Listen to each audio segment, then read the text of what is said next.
계속해서 마태복음 13장에 천국의 이야기인데 각 비유마다 말하는 천국의 특징을 말하는 면들이 각각 다릅니다. 특징적인 게 있어요. 그런 면을 우리가 많이 보는데 오늘 함께 본 겨자씨 비유 또 누룩의 비유, 바로 이것은 처음 시작이 얼마나 작고 미약한지, 근데 나중에는 얼마나 크고 창대한지, 이 두 가지 이 사이를 좀 비유를 통해서 비교하고 있습니다.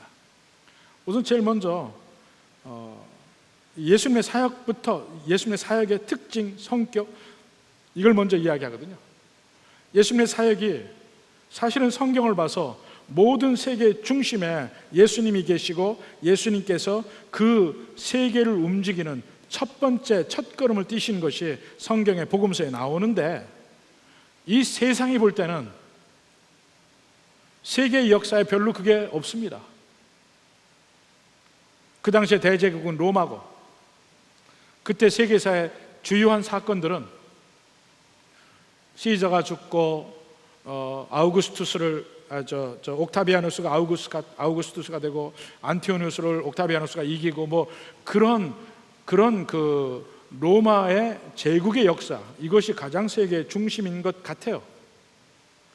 예수님의 시작은 그 세상의 중심이었던 로마에서 변방, 그것도 가장 골치 아픈 변방, 팔레스타인에서 일어난 일이고, 팔레스타인도 통치하는 사람들은 다른 사람들이에요.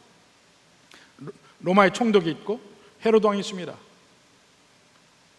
그런데 그 중에서도 유대도 아니고 갈릴리에서 나온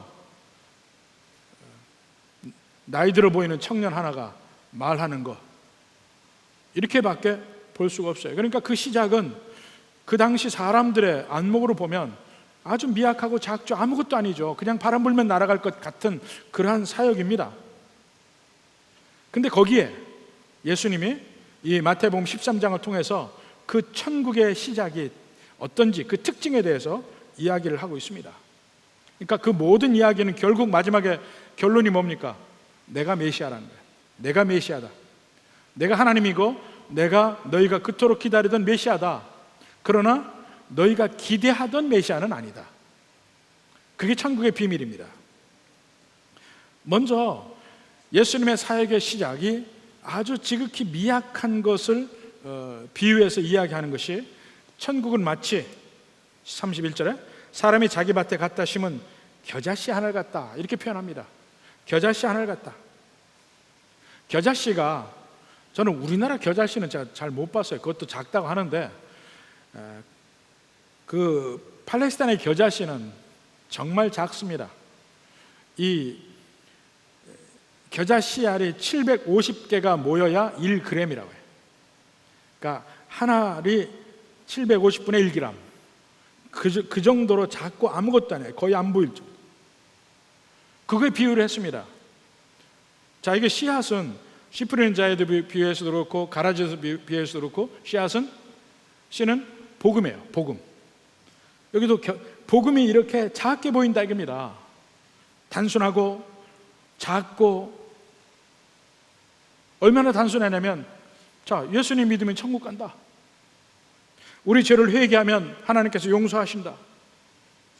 나는 죄인이지만 하나님이 예수 그리스도가 십자가에 가심으로 말미암아 그것으로 내 죄를 용서하셨고 나는 이제 죽어도 천국 간다.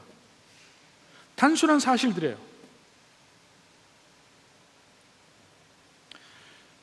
단순한데 그 단순함 속에 세상이 받아들일 수 없는 것들이 있는 거예요.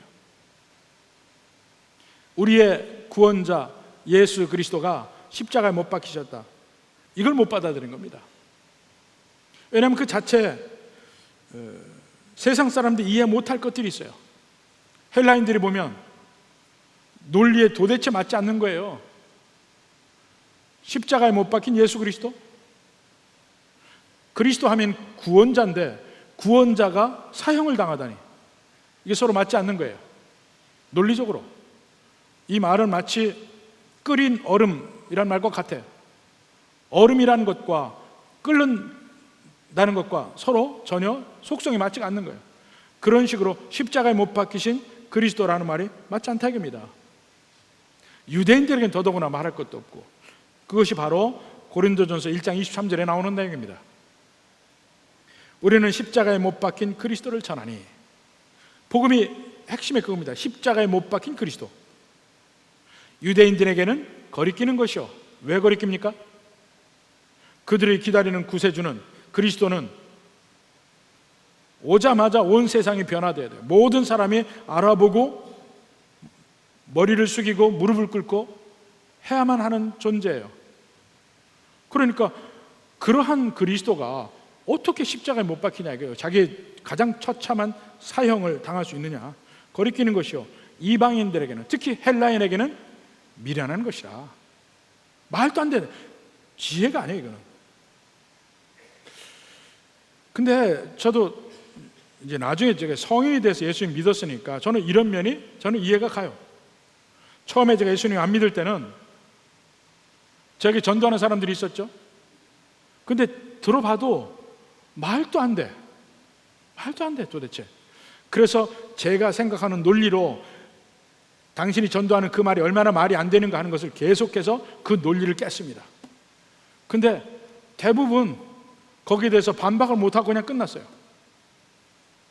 근데 그 중에 참 제가 감사한 일이 하나 있는데, 지금 생각하니까 그 사람들이, 저를 전도한 사람들이 몰몬교였어요. 몰몬교. 한 번은 미국인 2명이 와서 얘기를 하더라고요. 그러면서 전해주는데, 그걸 보니까 저는 예수님 안 믿어도 조금 이상했어요. 왜냐하면 저는 그래도 어려서 주일학교를 다녔거든요. 근데 말이 이상한 거야. 스미스라는 사람이 어디 숲속에 갔는데 그 빛이 나서 보니까 책을 발견하고 몰몬이라는 천사를 만나고 이런 얘기가 나오는 팜플렛을 줬는데, 내가 그래도 알던 알량한 그 교회 그 지식으로 봐도 이거 좀 이상해. 안 갔죠. 그거 포함해서 하여튼 모든 전도는 제가 다 막았습니다. 말도 안 된다고 생각해서. 근데 예수님 믿고 보니까 거꾸로 이렇게 간단한 진리를 왜 안 믿을까? 이제 이런 생각이 드는 거야. 이렇게 단순한 진리를, 마치 눈을 보지 못하다가 새로 눈을 뜬 것 같은 기분. 복음은 단순해요. 근데 왜 안 믿을까? 그건 믿게 되는 사람 보면, 믿는 순간 보면 너무나 쉽게 받아들여요. 참 희한해요. 복음이 그런 거예요.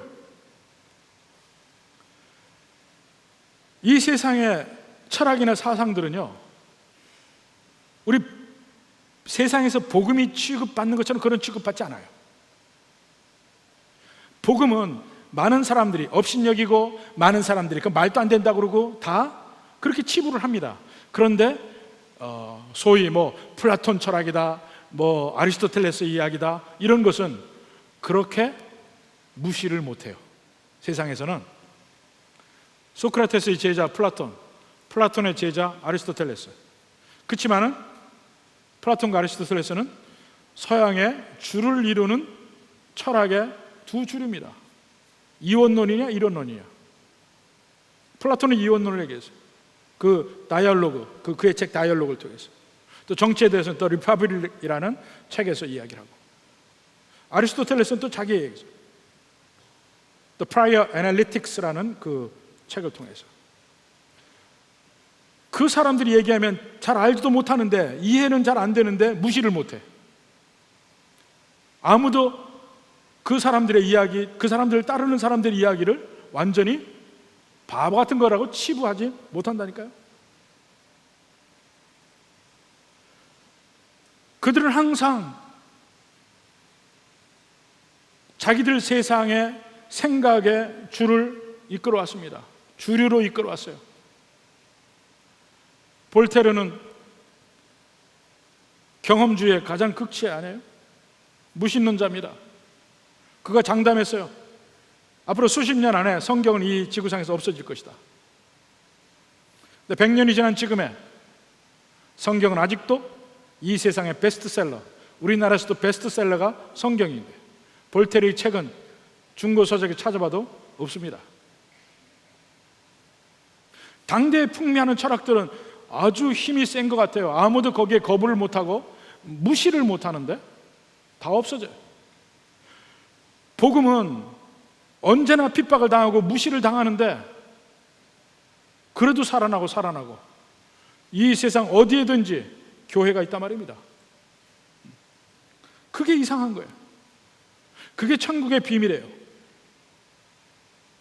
수많은 사상이 있었지만, 수많은 철학이 있었지만 그것들은 다 없어집니다. 마치 유행처럼 왔다 갑니다. 마르크스의 자본론 20세기를 풍미하고 20세기 전체를 뒤흔들었지만 그건 역시 이미 흘러간 멜로디야. 지나간 것이에요. 더 이상 유효하지 않아요. 새로운 것들이 나옵니다. 동양의 공자, 맹자, 사서삼경, 얼마나 가장 귀한 책으로 존중을 받았습니까? 그리고 그것을 모르면 출세도 할 수가 없는 정도였어요. 조선시대에는. 지금은 다 여러분 사서삼경 중에 읽어본 거 있습니까? 몰라요?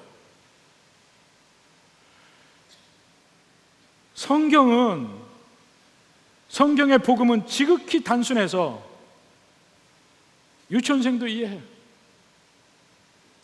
이 단순한 것이 세상에서 가장 공부를 많이 한 철학자도 받아들이기 힘든 것들이에요. 이게 복음의 비밀이에요. 그런데 예수님이 여기서 겨자씨 위에서 하시는 말씀은 뭐냐면, 이 복음이 아주 미약하고 작고 밟으면 금방 없어질 것 같으나 그 속에 생명력이 어떠냐면, 복음이 뿌려지기만 하면 그 좋은 땅에서 씨앗이 자라나고 열매를 맺는, 사람을 마음밭을 변화하게 하는 놀라운 능력이 있어서 사람의 심령을 완전히 변화시키고 생각을 변화시키고 한 사람이 아니고 전 세계까지 그것이 다 퍼져나가는 그 놀라운 능력이 그 겨자씨와 같은 그 복음에 있다는 거예요. 그게 겨자씨 위에서 하는 얘기입니다. 물론 세상에서는 이 복음에 대해서 웃음거리는 말들고 성경에서 이야기하는 내용을 아주 말도 안 되는 것이라, 얼마나 이렇게 비논리적인 것이냐 이렇게 치부를 합니다. 그래서 과학은 논리적이고 믿음은 비논리적이라 이렇게 생각을 해요. 근데 과연 그러냐 이거예요. 제가 학생 때 진화론을 배울 때 유명한 일화를 한번 얘기했습니다. 진화론이 이제 다윈이 이제 영국 사람이니까 영국에서 이 진화론 논쟁이 붙었어요.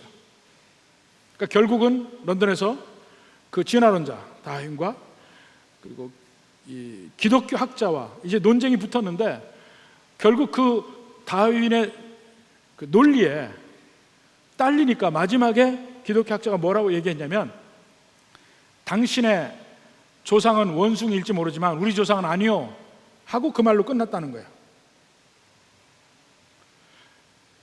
생물 시간에 일화로 그걸 얘기했어요.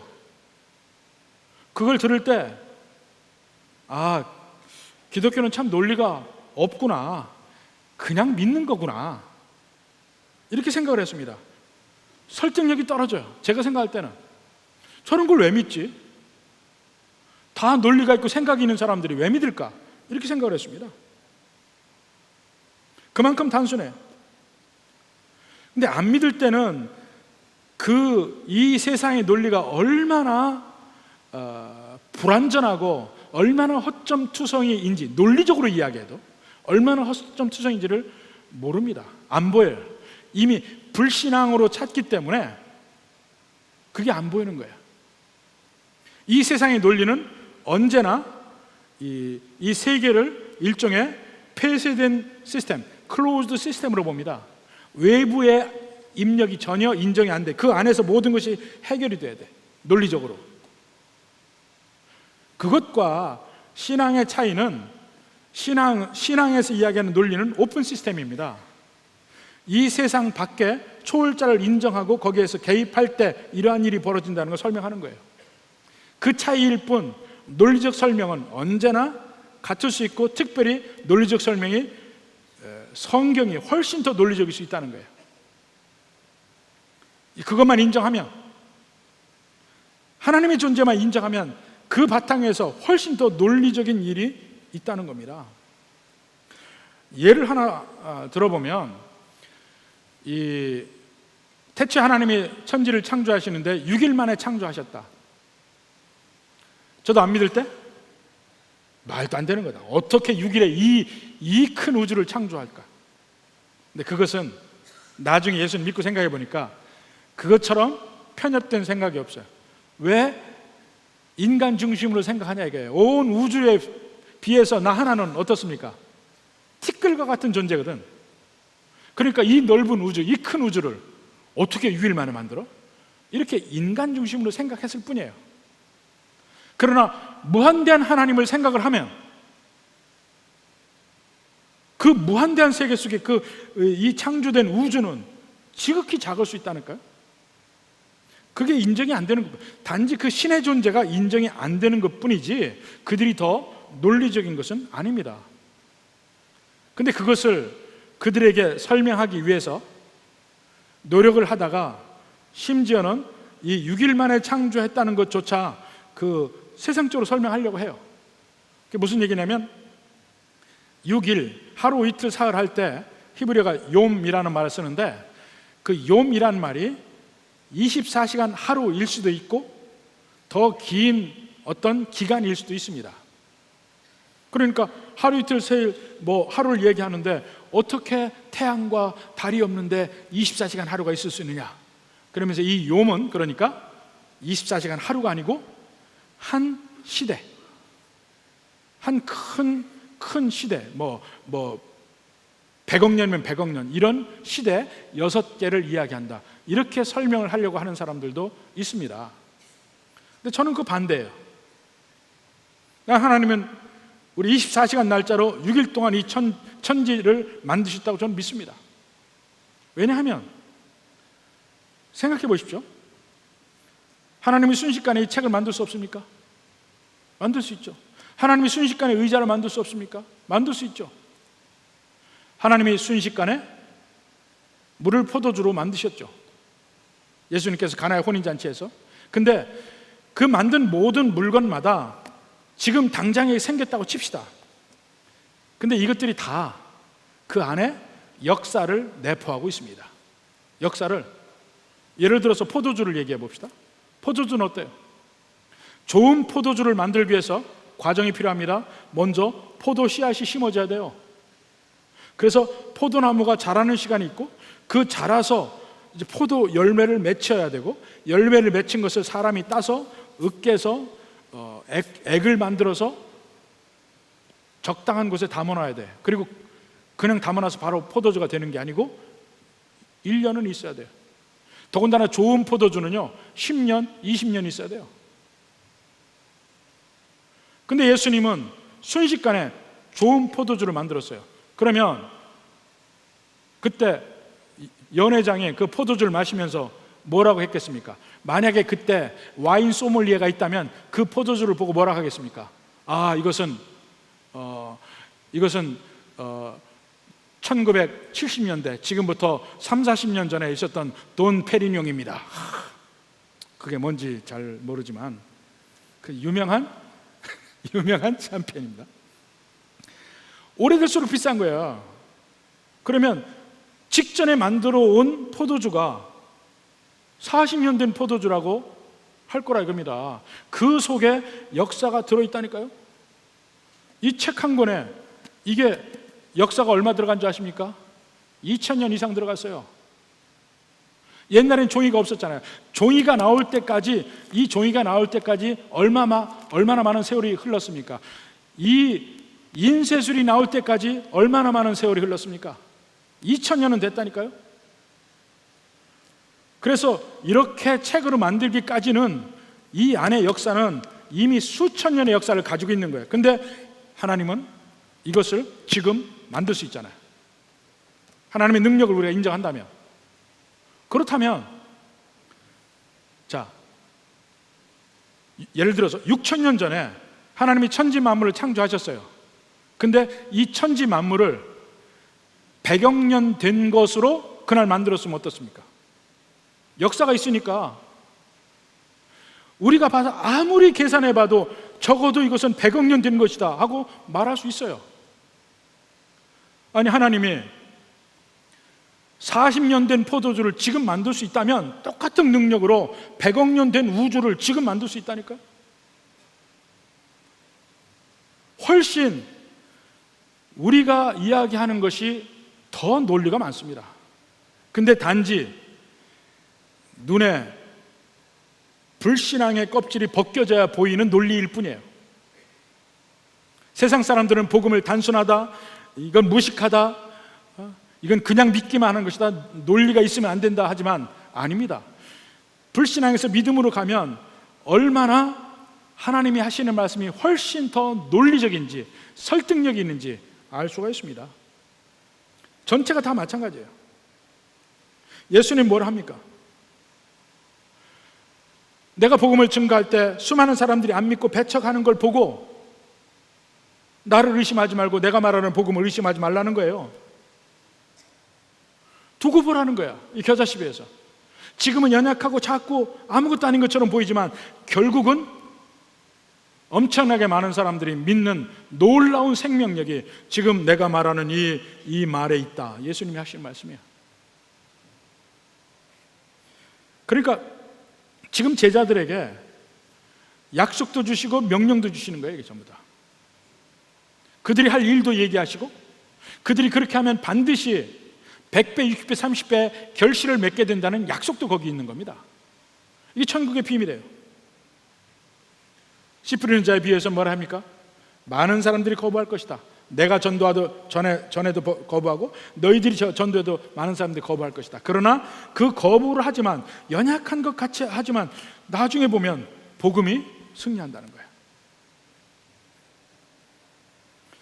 근데 씨 뿌리는 자에 비해서는 100배, 60배, 30배를 이야기했어요. 겨자씨 비해서는 그보다 훨씬 더 큰 변화를 이야기합니다. 아주 작지만 그 안에 생명력이 월등히 크다는 거예요.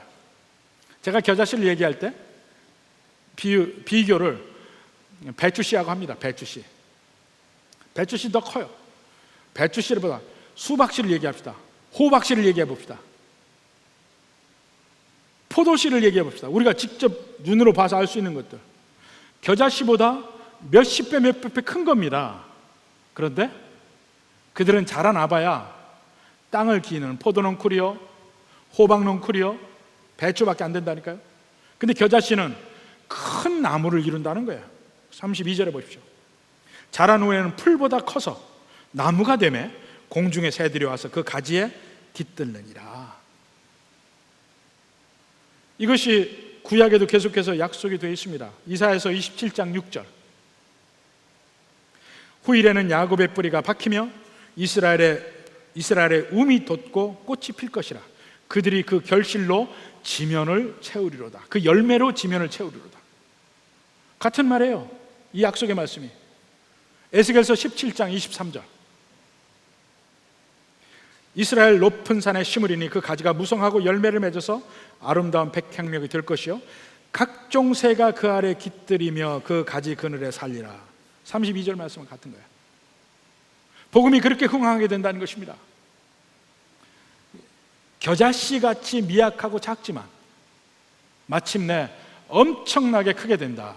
이것이 겨자씨 비유에서 이야기하는 예수님의 약속이며 명령입니다. 특히 명령은 두 번째 누룩의 비유에서 더 많이 나옵니다. 누룩은 뭐라 합니까? 33절. 천국은 마치 여자가 가루 서말 속에 갖다 넣어 전부 부풀게 한 누룩과 같으니라. 여기서 보면 이 앞에 겨자씨 비유하고 좀 다른 점 뭐냐면, 이것은 겨자씨는 자기가 커서 나무가 되는 것을 이야기하지만 누룩은 다른 것을 변화시킬 수 있는 능력이에요. 자, 여기 보면 가루 서말이라고 그랬죠. 가루 서말은 어떻게 됩니까? 이것을 반죽을 하면 엄청나게 커요.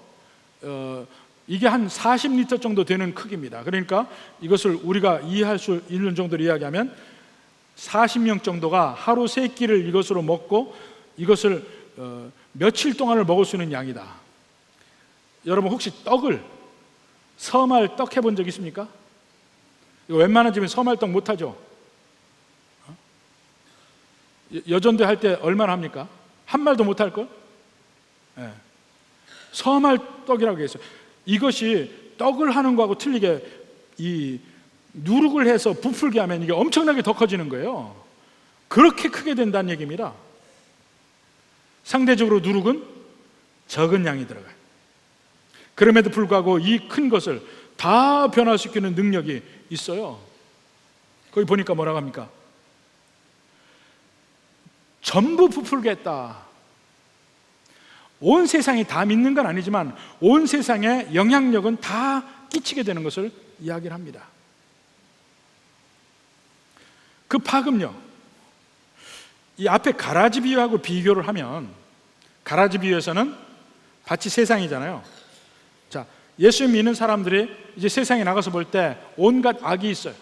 근데 그 악을 지금 다 쓸어버리는 것이 아니다. 이런 면을 가라지 비유에서 이야기를 합니다. 근데 그렇게 악이 있는 그 순간이 하나님이 안 계셔서가 아니고 그때 빨리 전도하라는 얘기라.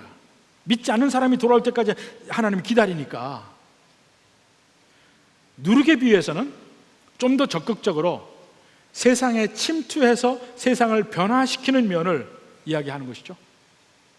누룩이 그 반죽 속에 들어가서 다 변화시키고 부풀리는 역할, 그 누룩의 능력을 이야기하는 것입니다. 근데 이게 부풀리는 과정을 사실은 넣은 사람도 몰라요. 넣은 사람도 몰라요. 여기 보면 여기 갖다 넣었다고 그랬잖아요. 영어 성경 어느 버전에 보면 숨겼다 이렇게 표현되어 있습니다. 넣고 나면 안 보이잖아요. 그 속의 역사도 안 보입니다. 안 보여. 그런데 나중에 보니까 전체가 다 변했다 이겁니다. 한번 생각해 보십시오. 로마 제국 계속 교회는 핍박당했어요. 예수 믿는 사람 다 핍박당했습니다. 그런데 그 핍박을 당한 게 300년 되니까 로마 전체가 기독교로 변화하는 거예요. 어떻게 됐는지 모르겠어요. 근데 어느 날 보니까 귀족들도 예수님 다 믿고, 평민들도 예수님 믿고, 노예들도 예수님 믿고, 다 그렇게 어느새 퍼져 있더라 이겁니다. 언제 어떻게 됐는지는 모르는데, 이게 바로 누룩이 퍼지는 거 비슷해요. 복음이 퍼지는 게.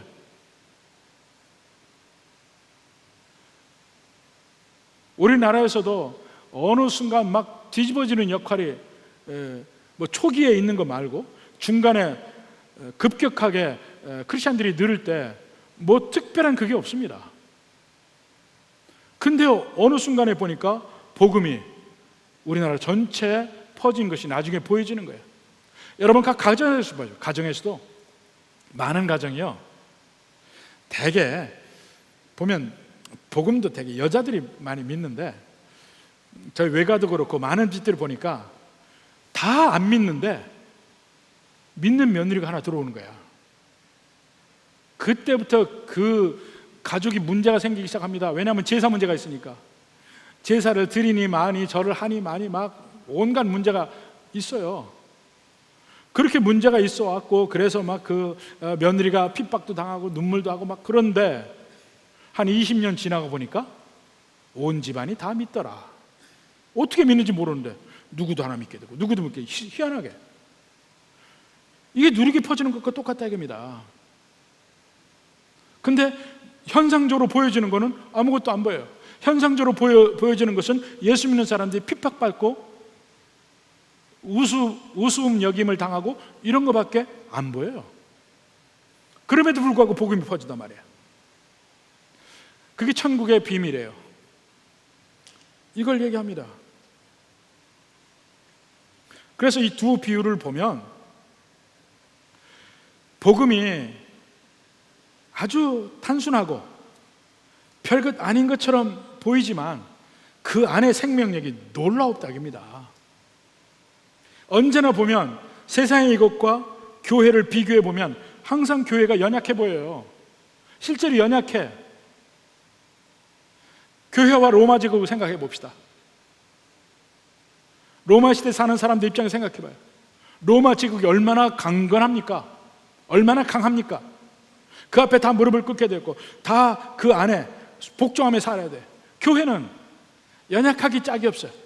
핍박을 하면 숨어야 되고 도망가야 되고 그런 연약한 교회였습니다.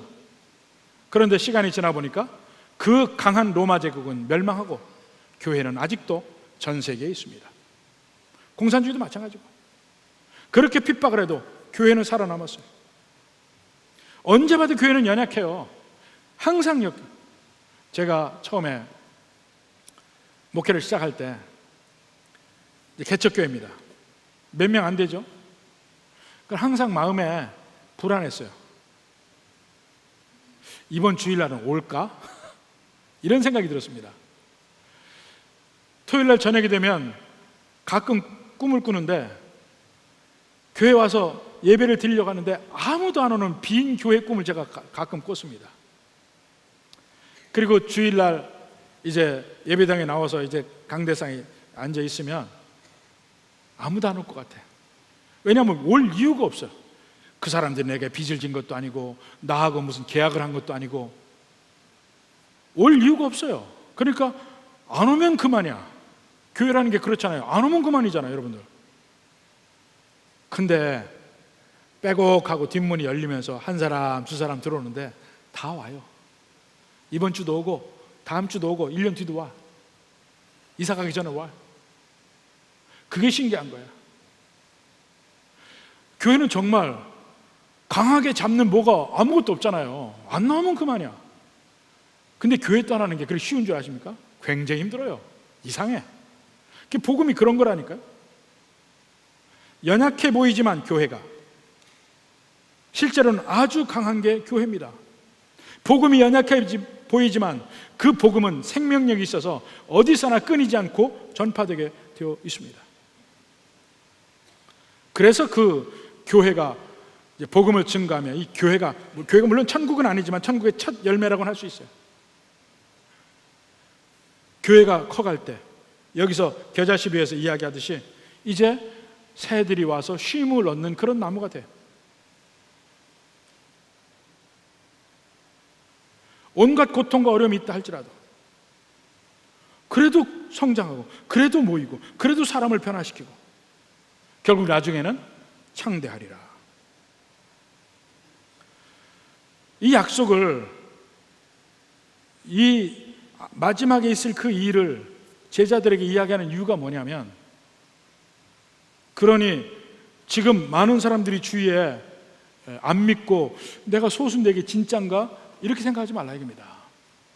이게 진짜가 생각하지 마. 확신을 가지고 내가 가진 복음으로 열심히 전도해라. 그러니까 이 겨자씨 비유, 누룩의 비유는 이 미션적인 면이 있습니다. 가서 이렇게 해라, 전도해라. 자꾸 보잘것없고 내가 가진 복음이 너무나 단순해서 상대편이 믿을까 하지만 이 속에는 능력이 있다니까요. 그 복음을 이야기해. 그냥 어디에선가 싹이 피는 그 좋은 땅의 밭을 가진 그 사람들이 있을 거라 이겁니다. 거기에 비해서 그 앞에 씨 뿌리는 자의 비유는 사실은 예수님에 대해서 이야기하는 거예요. 그러니까 그 theology, 하나님에 관한 이야기예요. 예수님이 누구냐? 예수님이 바로 메시아로 이 땅에 오셨고 그분이 하시는 말씀이 복음이어서 그것을 받아들이기만 하면 열매 맺는 사람이 될 것이다. 그 약속이 그 안에 있어요. 가라지 비유는 믿는 백성들이 열매를 맺으면서 세상에서 어떻게 살 것인가 하는 문제예요. 세상에서 온갖 악을 보고 악한 사람이 있을 때 그것을 우리가 심판주로서 그들을 쓸어버리는 것이 아니고 그들과 함께 그래도 살면서 그들에게 빛을 보이고 그들에게 또 빛을 보이고 그들에게 소금의 역할을 하고 이렇게 하면서 그들의 변화를 위해서 사는 거예요. 세상 삶을 살 때 우리가 어떻게 살 것인가, 그 에틱의 면을 이야기한다 이겁니다. 이렇게 한 가지 예수님의 천국의 비밀을 하나씩 이야기해 나가고 있습니다. 오늘의 말씀은 하나님의 약속입니다. 우리 주님의 약속, 밖에 나가 언제나 믿는 사람들이 소수라니까요. 그 소수로서 주눅들지 말라 이겁니다. 내 속에 있는 이 복음은 생명력이 있어서 사람을 살리는 거예요. 나를 살렸고 내가 복음을 증거할 때마다 그 중에 좋은 땅이 있어서 반드시 살아나는 사람들이 있을 거다 이겁니다. 창대해질까지 예수님은 기다린다 이거예요. 열심히 그래서 함께 여기에 대한 확신을 가지고 우리가 한 마음이 되어서 복음을 증거할 수 있기를 주님의 이름으로 축원합니다.